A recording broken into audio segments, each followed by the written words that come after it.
日本史梶原景時とその後。梶原景時は石橋山の戦いで敗れた源頼朝を洞穴で発見するが、切腹しようと身構える頼朝を哀れに思い、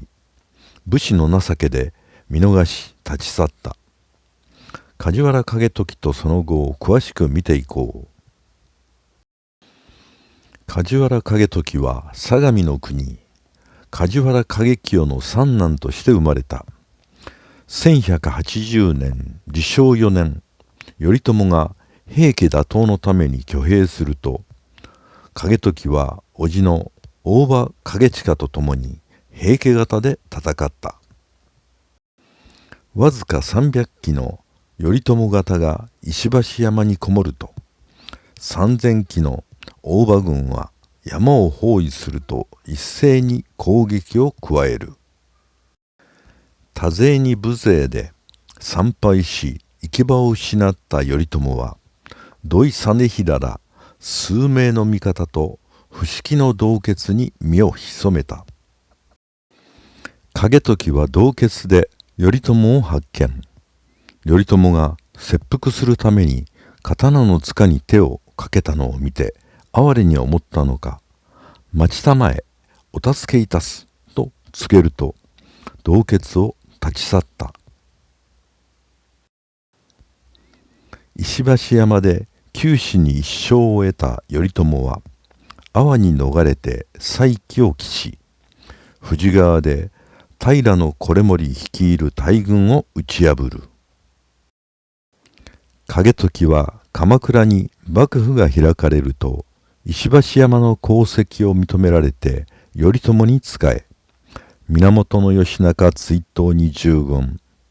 内側の戦いでの報告が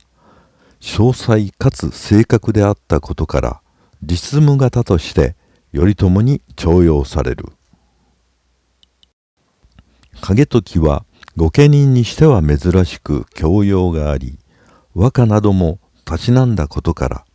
都育ちの頼朝に気に入られたのであろう。景時は頼朝の片腕として辣腕を振るったが、同じ御家人たちからは嫉妬され疎まれた。平家討伐では源義経の監視役として従軍。一ノ谷、屋島と義経が少数精鋭で勝利することに感心する一方、頼朝の指示を無視して独断専行する義経について讒言とも取れる報告を頼朝に送っている。特に屋島の戦いで義経は150艘のうち15艘だけで嵐の中を四国に渡り、奇襲作戦で平家を打ち破った。ところが頼朝の平家討伐の最大の目的は、従軍している東軍の御家人たちにできるだけ広く多くの手柄を立てさせ、兵士の領地を分配して御家人たちに満足を与えることであった。しかし義経がわずかの身内だけで先行を独り占めしたため、御家人たちは鬱憤を募らせ、景時は彼らをなだめるため大変な苦労をしている。事実、平家物語には義経がイノシシ武者と書かれており、頼朝の名代として大将軍の質に欠けていたことが推察できる。義経は戦奉行景時の忠告を無視して、壇の浦では平家を滅亡させているが、最も重要な目的であった安徳天皇の保護と三種の神器の奪還に失敗してしまう。景時は義経が将の器にあらずと頼朝に報告。結局義経は頼朝に危険視され自害に追い込まれるが、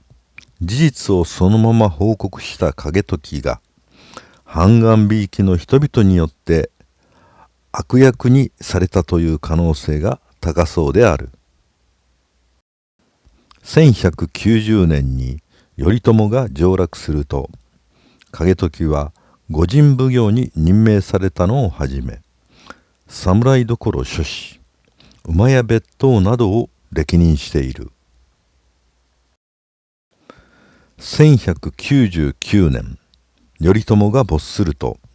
嫡男頼家が二代将軍に就任するが、幕府内は頼家を支持する景時や比企能員と、弟実朝を擁護する北条時政や政子が対立。時政らは頼家の独断専行を防ぐため、13人による合議制をスタートさせた。そしてある折に、結城朝光が頼朝の死後に出家すればよかったと語ったことを捉え、政子の妹阿波局は朝光に、景時が将軍に讒言して頼家に仕える気がないあなたを殺そうとしていると伝える。朝光は困惑して友人の三浦義村に相談。義村は御家人たちに呼びかけ、景時弾劾の66人による連判状を作成して大江広元を通じて頼家に提出した。頼家に弾劾状について詰問された景時は、一言の弁明もせずに一族郎党を引き連れ、本拠地の相模の国一宮に退去した。翌1200年正治2年、活路を求め子息を連れて上洛しようとした梶原景時は、謀反の疑いをかけられ、駿河の国の清見ヶ関で現地の武士に討たれ逝去した。景時をかばわなかった将軍頼家と比企能員は景時を見殺しにしてしまうが、その結果北条時政によって2人とも失脚暗殺され、鎌倉幕府の実権は北条氏へと移るのである。